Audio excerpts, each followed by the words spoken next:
Well, that's it. I'm stopping the service. I am. I'm stopping the service right here.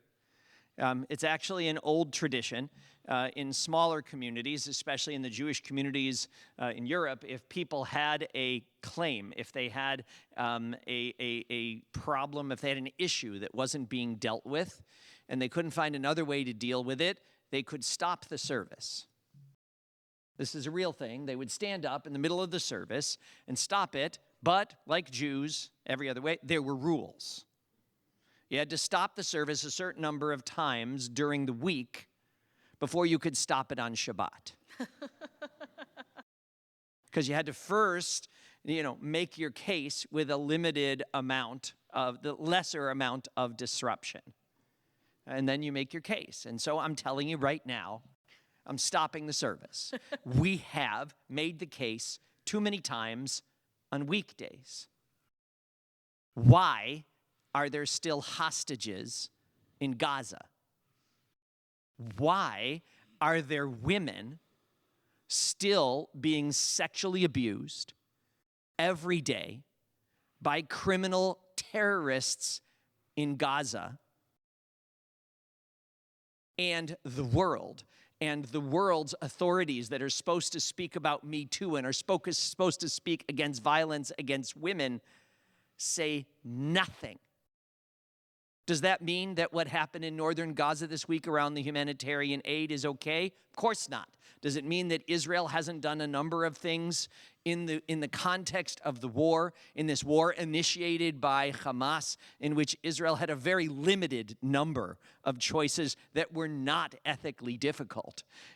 Does that mean Israel's gotten it all right? Without a question, no.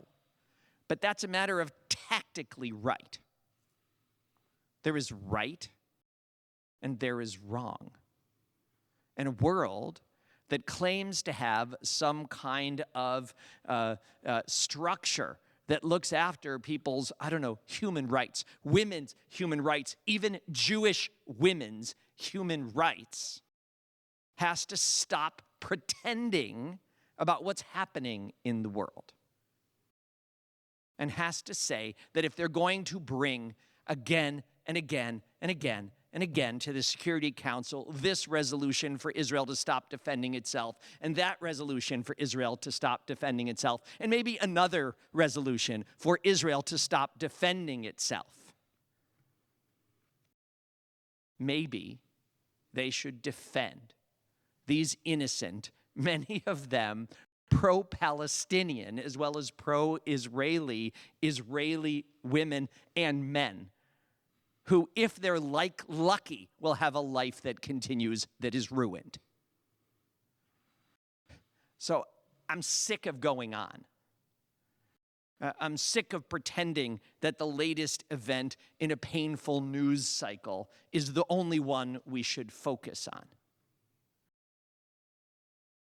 My heart bleeds for all innocents whose lives have been damaged and destroyed and taken by a conflict that the world from its ethical high horse could have prevented.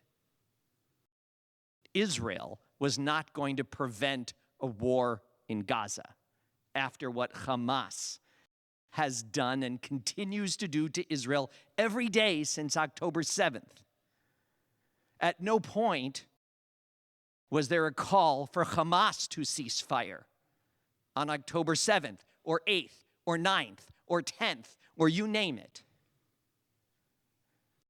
Never happened. All the world has done is continued to be useful idiots for the brutal murderers of Hamas and to allow something to unfold and to continue to unfold exactly as these horrific worshipers of violence and death would continue for it to be. So we do need to go on with our service. We do need to go on with our prayers for redemption and peace.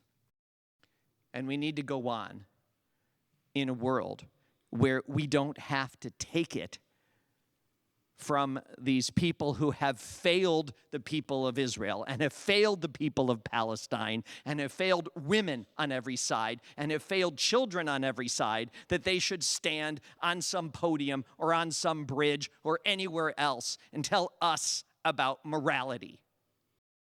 Keep it to yourself until you do something about the innocents whose lives were first disrupted and taken criminally.